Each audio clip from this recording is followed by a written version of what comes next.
Chers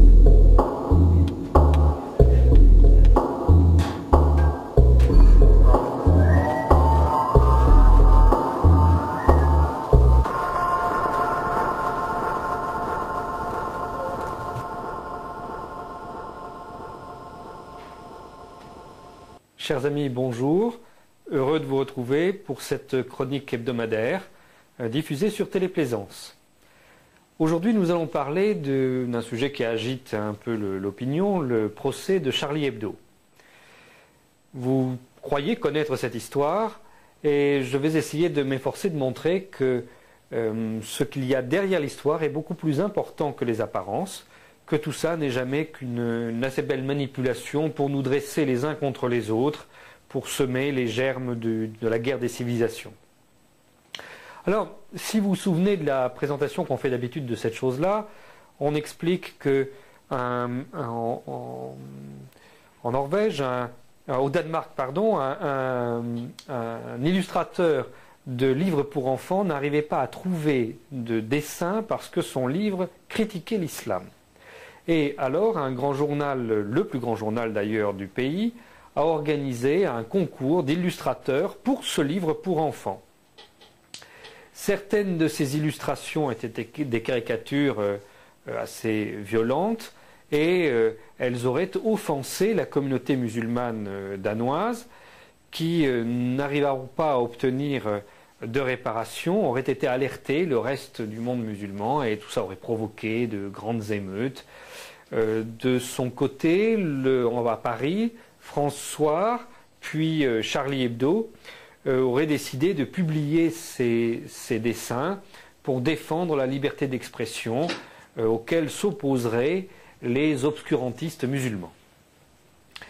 Et en tout cas, c'est de cette manière que les choses ont été présentées au tribunal ces jours-ci.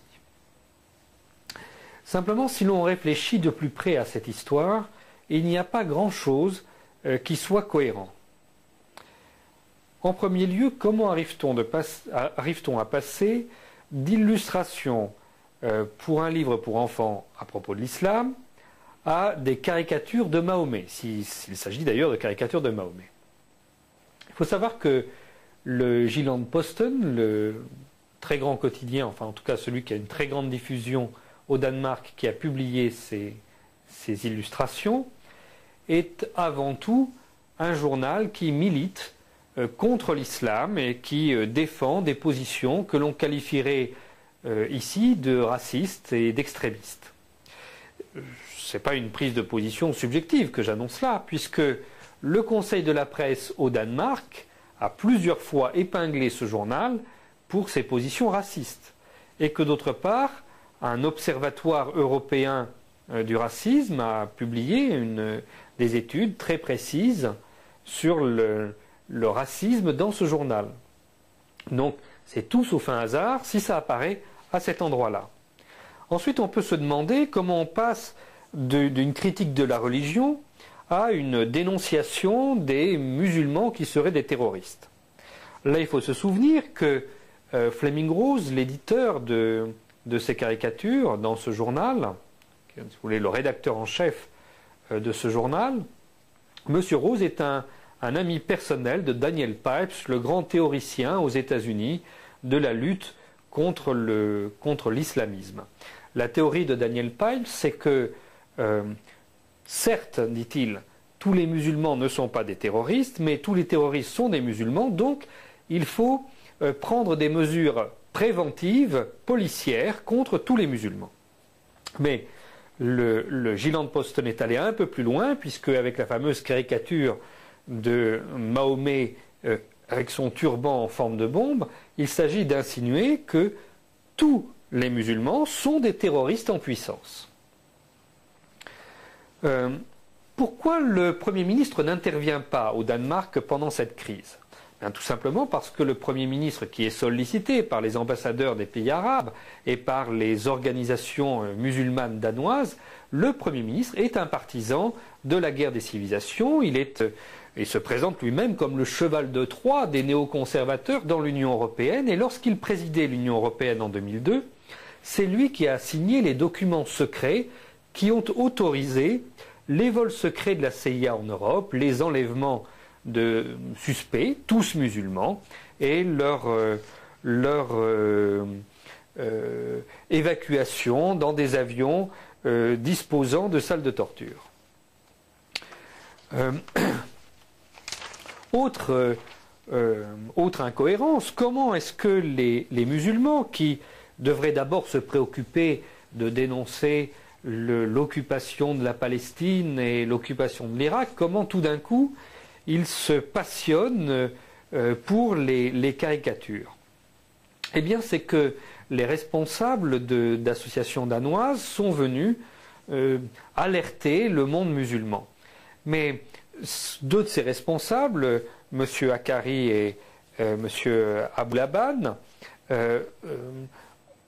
se sont présentés dans différents pays avec un dossier extrêmement fourni expliquant la montée du racisme en Europe et mêlant les caricatures du Washington Post à d'autres caricatures beaucoup plus offensantes de manière à faire monter la sauce. Ce qui est important, c'est que ces gens-là n'ont jamais dit d'où ils venaient.